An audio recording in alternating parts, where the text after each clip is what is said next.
19 Agustus tahun 2000 adalah hari yang paling bersejarah dalam hidupku sebagai perempuan. Hari di mana aku merasakan sebuah kebahagiaan dalam melepas masa lajangku. Aku menikah, aku mendapatkan seorang laki-laki yang sangat mencintaiku. Ellen? Ellen? Bangun! Sudah jam 4.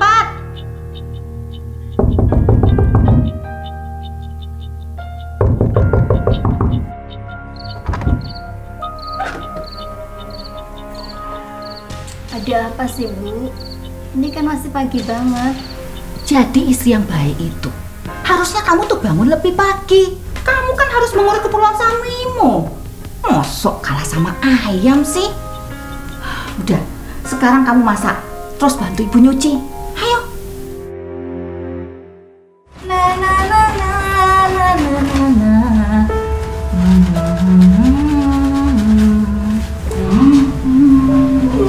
Ellen, biar cucian itu bersih, lebih baik nyucinya pakai tangan aja. Gak boros air, gak boros sabun, listrik juga gak mahal bayarnya. Iya, Bu. Saya nyucinya di belakang aja. Ya wes sana.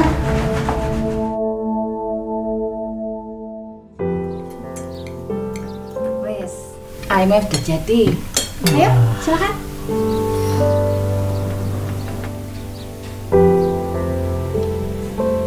Kita ini hidup di Indonesia loh.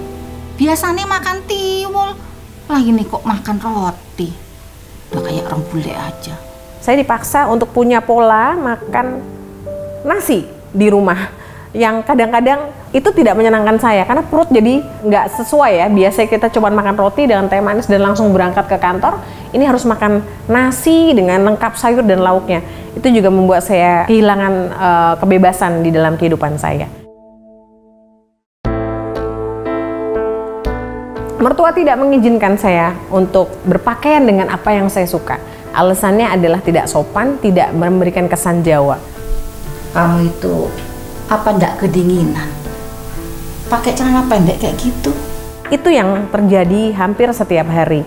Saya nggak bahagia, saya merasa harus menjadi orang lain, saya harus menjadi seperti apa yang dimaui mertua, dan saya merasa tidak dicintai karena saya tidak diterima apa adanya.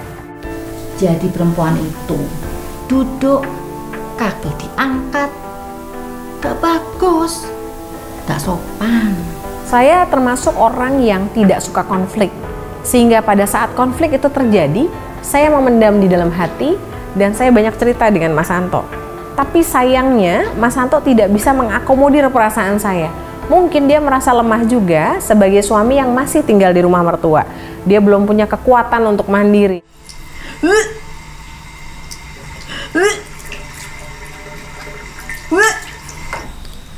Kamu kenapa sayang? Aku anterin ke dokter ya? Aku nggak apa-apa, Mas. Mungkin ini bawaan bayi. Oh ya sayang. Kamu tadi kenapa sama ibu? Kamu bertengkar lagi ya? Siapa yang bertengkar? Ibu aja yang sentimen sama aku. Masa aku nggak boleh pakai celana pendek lagi? Ya harusnya kamu jangan kayak gitu sama ibu. Kamu dengerin aja. Jadi waktu itu saya merasa Anto lebih membela ibunya dibanding saya. Karena saya setiap kali bercerita tidak pernah mendapatkan ruang untuk menyetujui perasaan saya. Padahal saya sebenarnya hanya ingin didengarkan dan dipahami situasinya. Aku tuh udah capek, Mas. Aku di sini nggak bebas. Semuanya harus ikut aturan ibu. Kok kamu ngomongnya gitu sih sayang? Ibu aku kan ibu kamu juga. Ya selama kita belum bisa tinggal sendiri, kamu harusnya ngerti dong. Kok Mas malah belain ibu sih? Sekarang pilih ibu atau aku. Dia diem dan saya nggak tahu harus melakukan apa. Pandangan saya terhadap ibu mertua waktu itu jadi negatif ya. Saya kecewa banget dan saya luka batin. Akhirnya saya berpikir gimana caranya kaki jadi kepala, kepala jadi kaki. Saya melamar pekerjaan dan di Jakarta saya diterima di sebuah perusahaan media yang cukup besar. Saya termasuk bisa dibilang adalah tangan kanan dari founder perusahaan itu. Dan beriringan dengan itu kesejahteraan serta penghasilan saya meningkat cukup tajam. Pada puncak karir itu, saya memang menjadi angkuh sebagai istri, saya dominan dan saya berkuasa.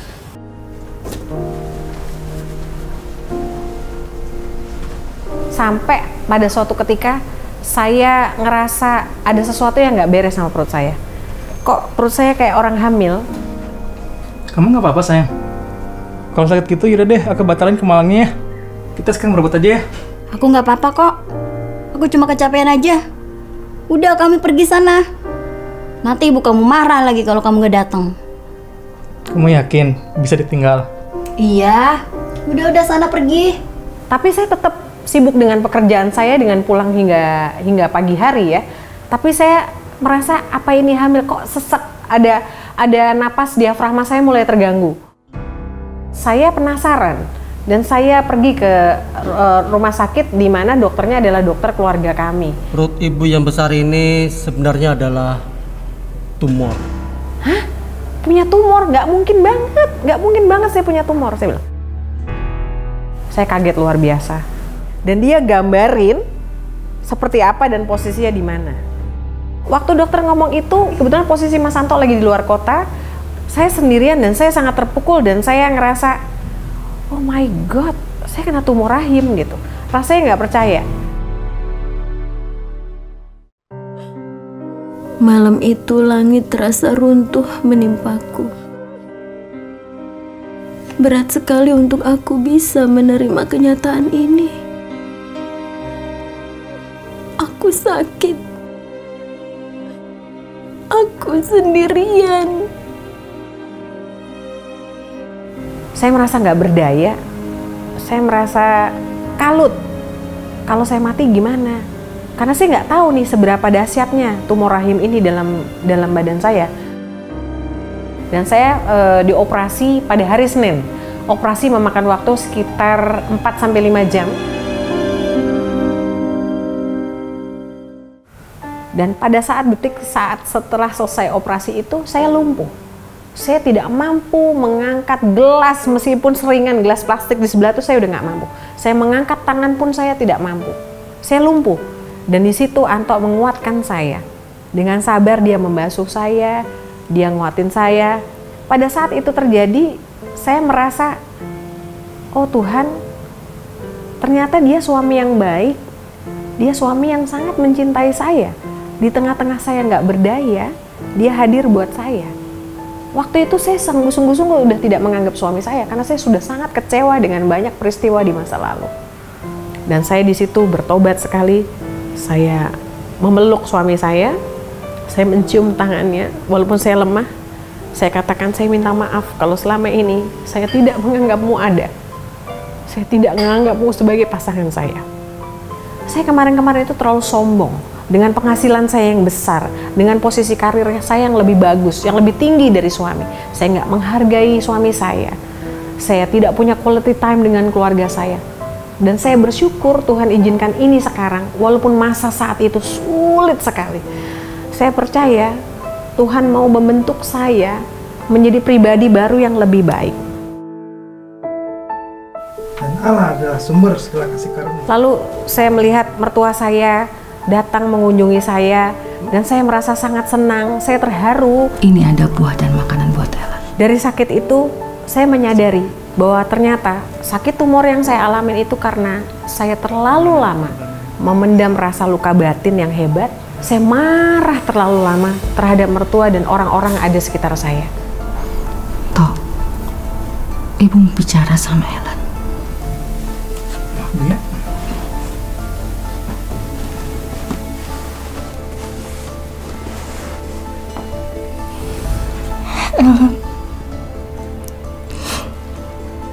Ibu minta maaf sama kamu. Saya tidak mau lagi ada dendam. Saya mau mengampuni karena saya tahu banget Yesus mengajarkan cintailah sesamamu manusia seperti dirimu sendiri. Dan Tuhan Yesus saja mengampuni saya. Kenapa saya tidak bisa mengampuni sesama saya, termasuk mertua saya? Hubungan kami setelah peristiwa operasi itu menjadi lebih baik dan komunikasi menjadi lebih lancar.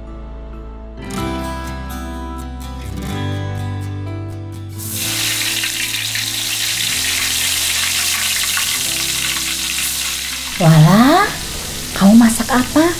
Lagi masak tempe goreng kesukaan ibu. Kamu tahu aja kesukaan ibu. Akhirnya saya menyadari dengan perbedaan yang terjadi antara saya dengan mertua saya bahwa perbedaan itu bukan untuk menjadi pertentangan, perbedaan itu bukan untuk menjadi perselisihan, tetapi perbedaan itu untuk dipahami dan dimengerti satu sama lain. Dan kekuatannya ada pada berserah kepada Tuhan. Segala masalah kita punya, segala persoalan beban hidup, perbedaan yang kadang-kadang menyayat perasaan, membuat kita luka batin. Kalau kita bergantung pada Tuhan, kita menyerahkan, pasrah dan ikhlas sepenuhnya kepada Tuhan, Tuhan akan atur dengan caranya yang luar biasa untuk menjadi indah. Ini bukan tentang siapa yang salah dan siapa yang benar. Ini tentang respon hati kita ketika menghadapi masalah. Aku sadar bahwa dari masalahku, Tuhan sedang menyatakan pekerjaannya di dalam hidupku, supaya nama Tuhan dipermuliakan dan aku semakin dekat dengannya. Saat ini saya sangat bersyukur karena Tuhan banyak memulihkan segala aspek kehidupan dalam diri saya, termasuk hubungan saya dengan mertua yang sekarang sudah terjalin sangat baik, bisa dibilang komunikasi semakin lebih intens. Hubungan saya dengan suami, saya lebih menghargai suami, lebih mencintai suami saya. Terima kasih Tuhan Yesus.